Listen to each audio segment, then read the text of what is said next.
webcamlive.fr, le plus grand site de webcam live réservé aux adultes. 14h-16h, Brigitte Lahaie, Sud Radio. Alors on a évidemment donné de nombreuses infos, mais Samuel Comblaise, on va juste rappeler que si vous voulez être informé, vous pouvez appeler le 3018, aide aux victimes des violences numériques, jusqu'à 21h. De 9h à 23h. 9h à 23h, on a changé nos horaires d'ouverture justement pour être encore plus disponible pour les familles, les ados qui nous appellent. Donc 9h, 23h, tous les jours de l'année sans aucune interruption. Voilà, donc c'est quand même important de rappeler sans cesse ce numéro 3018. Voilà. Roland, bonjour. Bonjour Brigitte, bonjour Samuel. Bonjour Roland. Donc vous êtes papa de 2 garçons, 8 ans et 14 ans, hein, c'est bien ça? Donc oui, vous êtes en plein dans le sujet du jour. C'est ça, c'est justement, j'écoute attentivement depuis tout à l'heure et j'ai entendu un auditeur là précédemment qui parlait de Discord. Donc c'est quelque chose qui m'a tapé un petit peu dans l'oreille parce que j'ai évidemment Mathéo, 13 ans et demi, qui a un PC dans sa chambre, qui a accès à Internet, à des gens en réseau. Évidemment, il a un antivirus avec un contrôle parental configuré pour son âge. Donc c'est ce qui permet déjà de, je pense, éliminer pas mal de possibilités d'accès à des contenus qui lui sont interdits. Après, à mon avis, nous on est quand même vigilants avec mon épouse, on fait attention. On sait qu'il est relativement mature pour son âge. On n'a pas forcément de tabou.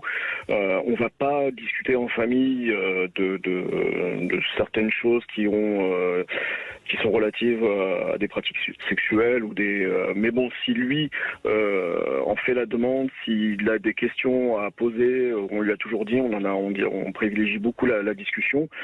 Et on essaye de lui faire comprendre de manière assez pédagogique les raisons pour lesquelles il faut éviter d'aller sur certains sites qui sont déconseillés aux enfants, aux adolescents, parce qu'il y a des choses évidemment qu'on ne peut pas appréhender de la même manière quand on est un ado, quand on est un adulte. Même parfois, si certains contenus sont choquants, on entend que vous avez déjà bien informé votre fils depuis pas mal de temps, j'imagine. Oui. Mais oui. Surtout on considère qu'il a, enfin, c'est pas qu'on considère, c'est qu'on s'est aperçu qu'il a une maturité assez développée et on pense que lorsqu'il pose des questions qui éveillent sa curiosité, on essaye on prend pas de pincettes, mais on essaye d'y répondre le plus simplement possible, sans tabou, sans mettre comment dirais-je Vous n'êtes pas gêné, quelle que soit la question qu'il vous pose? Non, sans gêne. C'est déjà un bon atout pour votre fils, évidemment. Ouais, en toute simplicité, on en discute. Il n'y a pas de. Mais bon, je pense que si un ado souhaite voir un certain type de contenu, de toute manière, il fera tout pour y avoir accès. Oui. Sauf qu'il saura qu'il a pas, que c'est transgressif. Voyez. Oui. Il le regardera avec un peu plus de prudence et si vraiment il supporte pas ce qu'il voit, il saura que vous êtes un interlocuteur capable d'entendre ses paroles parce que justement vous en avez parlé déjà préalablement avec lui et je trouve que ça c'est déjà on minimise l'importance de ce genre de comportement mais c'est extrêmement important pour protéger le mineur. Je voulais vous demander si vous trouvez que c'est difficile d'aborder tous ces sujets comme vous le faites là. Vous trouvez qu'il faut réfléchir avec votre épouse, que ça demande un travail préalable ou ça vient assez spontanément? Alors, en ce qui nous concerne, c'est vrai que on y répond de manière assez spontanée en général, mais on essaye d'y mettre un petit peu les formes. On n'est pas non plus, on n'y va pas avec un langage trop cru ou trop pas vous adaptez, bien sûr. Mais on essaye d'être le plus pragmatique possible en faisant en sorte qu'ils comprennent les choses à sa façon. En amont. Et à partir de quel âge vous avez commencé à évoquer ces sujets de ce qu'on peut voir sur Internet et qu'il faut pas, et qui n'est pas de son âge? Alors on n'a pas évoqué de sujet de manière très précise, mais globalement on lui a fait comprendre qu'il y avait tout un tas de contenus qui étaient inappropriés pour des jeunes de son âge, d'autant plus qu'il a son petit frère de 8 ans bientôt. Quand il avait quel âge vous avez commencé à lui parler? Aux alentours de 8 ans je crois, 8-9 ans à peu près, c'est l'âge où on a commencé à lui dire même en amont, parfois je rebondis un petit peu sur un sujet sur lequel vous venez souvent, Brigitte, c'est d'éviter d'informer les enfants que leur corps leur appartient et qu'à partir du moment où quelqu'un, un adulte ou une personne qui n'est pas de leur entourage, ou même a fortiori qui pourrait être de leur entourage, leur proposerait ou leur ferait des choses qu'ils n'apprécieraient pas, ils doivent en parler et qu'il ne faut pas que ce soit quelque chose de tabou, qu'à partir du moment où c'est quelque chose qu'ils n'apprécient pas ou qu'ils ne veulent pas que ce soit fait sur eux ou que leur corps leur appartient et c'est à eux, point barre. Ils ont pas donc à ce moment-là il faut qu'ils en parlent, quoi. Il faut pas que ce soit tabou, qu'ils aient peur d'en parler justement. Et vous avez raison. Et vous avez raison d'aborder les choses, même si vous avez mis en place des logiciels de contrôle parental, etc.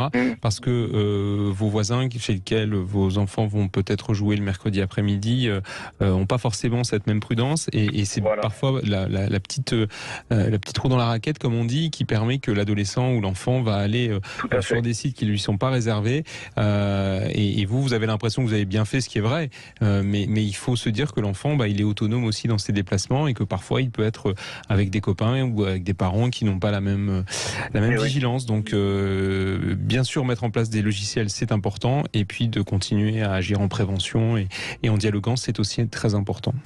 Ouais, je pense que tout passe par le dialogue en amont. Et ensuite, on peut en pratique faire de la démonstration après par la suite, mais bon, avant tout c'est le dialogue, je pense. Exactement. Et vous avez tout à l'heure parlé de Discord. Vous êtes un spécialiste de Discord. Vous savez manier Discord avec beaucoup de dextérité? Alors moi non.